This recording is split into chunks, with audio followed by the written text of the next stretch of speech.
apart a little bit from that. But so my name is Jennifer Sobek, and right now I'm an astrophysicist at the Canada-France-Hawaii Telescope. So I've been working with Kate for a little over 4 months right now. And she has just amazed me with her persistence and her ability to deal with a whole lot of stuff. She is highly multifunctional, doing everything from applying to colleges to getting through and going to college visits, just a boatload of AP courses. And of course, she does fencing, which I found really kind of cool. So during our initial brainstorming session, we talked about a number of ideas, but the thing that she really indicated is that she's like, hey, I love science, I love doing it, but I really want to kind of focus on coding and data science. So that's kind of how we set the project, right? We were like, yeah, let's do that.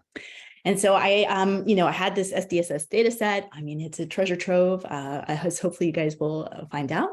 And we settled on something. I was like, hey, do you want to be able to see what I'm actually, what we're studying? And she said, yeah. So that's why we settled on a globular cluster. Kate will probably undersell this, but she did a lot. I asked her to do so many tutorials in pandas and AstroPi, so forth and so on. And she did them all and just excellently. And I'm just so pleased to have worked with her. And so I'm looking forward to her future. I'm wishing her a ton of luck at Wake Forest. And yeah, I just can't wait for you guys to see our presentation right now.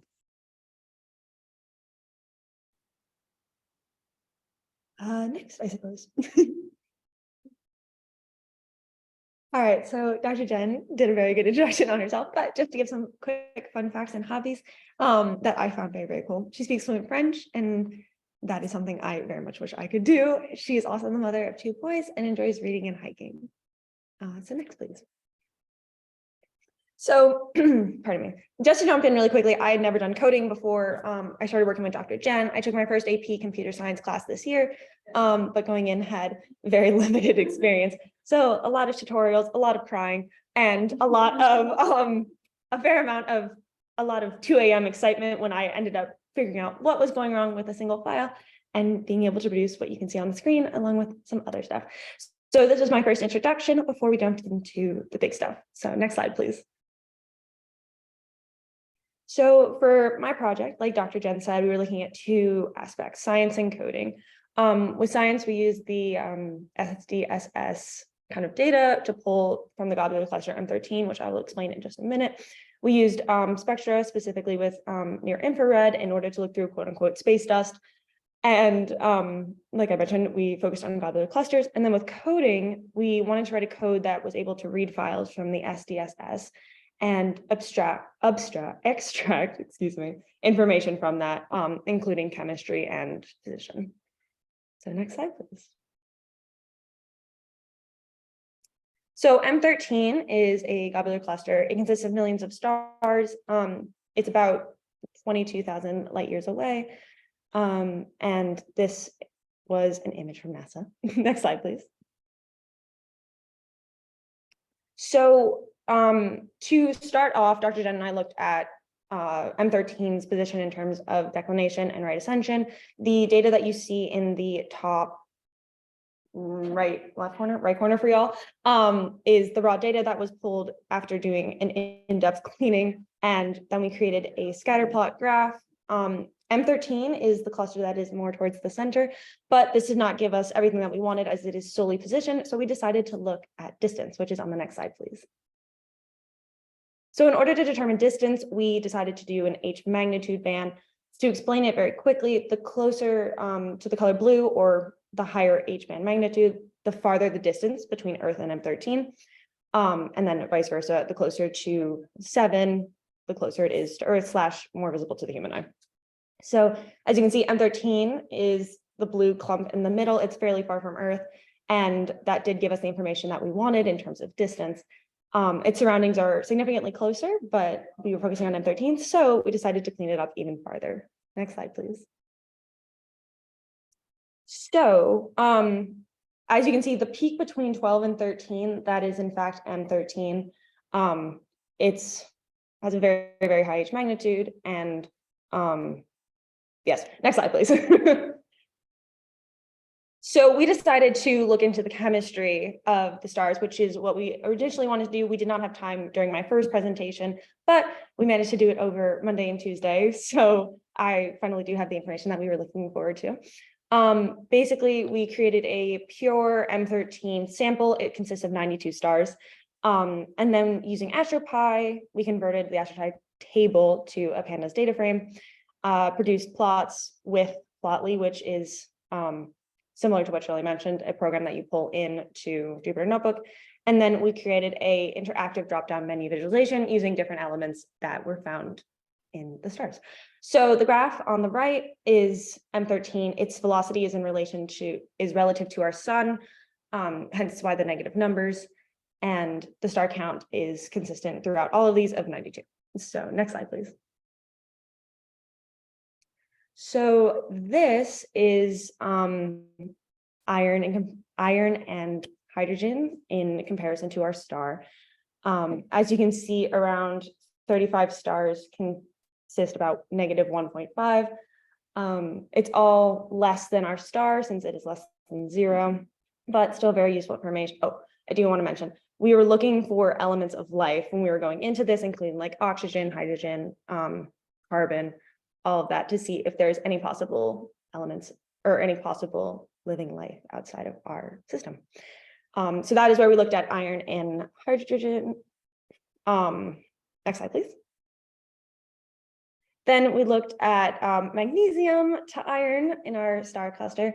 As you can see, with 0, there was a significant number of stars that had more than our own sun. And at the same time, there was a bit of a balance between having less.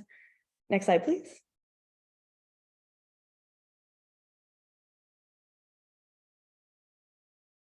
Oh, no, one's missing, but apologies, one's missing. But we also looked at one more element that I'm currently blanking on, which demonstrated, again, less than our star. It was Sodium. Sodium.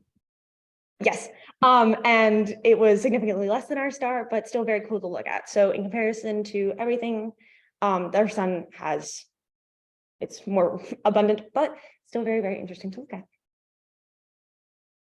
So thank you. Yay, another amazing job. We are 3 for 3 tonight on fantastic projects. What questions do we have for Kate? Yeah, sure. So like how do like iron and magnesium in like the last like element that you measured, like the fact that they're different from our sun, like what does that mean in like the search for life? Okay, the question was, if I can get it all down, what does the abundance of iron and magnesium have to do with finding life, pretty much? Okay, so we are kind of looking for specific elements of life are like oxygen, carbon, hydrogen. So we were using different spectrum to try and locate that. Dr. Jane can step in a little more on this with me just because we did just do this on Tuesday, so I'm a little bit rusty. But it was mainly just looking for different elements, and those were the 3 that we ended up using. If you want to add in, Dr. Jen, feel free to. You did an excellent job. And so the only connection is that we are finding correlations between a parent star and their exoplanets, right? So if stuff is in the parent star, the likelihood that the exoplanets have it, or at least the material that the exoplanets were made out of, is very high. So if we find iron, then, yeah, so it's like that. Possibility. Yes, DG. Did you have like an interest? I used to get an interest to work in coding, but did you have an interest to work in astronomy before this project? Or was that kind of just like a whim? Okay, so the question, wow, I'm having short-term memory loss here. Basically, so I had an interest in coding, but did you have an interest in like astrology? Did I have an interest in astrology before that? I did. My cousin works at NASA. He is a part of Artemis, which is the space launch mission to try and take people back to the moon. And he and I are very, very close. So we talk all the time, and he has nonstop bragged about it. And I was like, this is very, very interesting. And I did more research. And then I found, similar to Shirley, I found that I wanted to learn more because there's so much out there. And Dr. Jen has seriously helped me kind of start that path. Any other questions? I have a question. Yeah. That was really interesting. Great presentation. I was wondering, so you have this aspect of astronomy and also computer science. And did anything surprise you as you worked through that journey of learning how to code and also using astronomy to explore data? Yes, the question was, did I learn anything between coding and studying astronomy? Yeah. Not the exact words, but close enough. So yes, I would say so. Definitely that I need patience. Like I mentioned before, had a lot of tears of being like, I originally didn't want to turn to Dr. Jen because I didn't want to be a burden, and I really wanted to be able to, like, I can do this on my own. And eventually I realized that having a mentor is the sole purpose of searching for advice.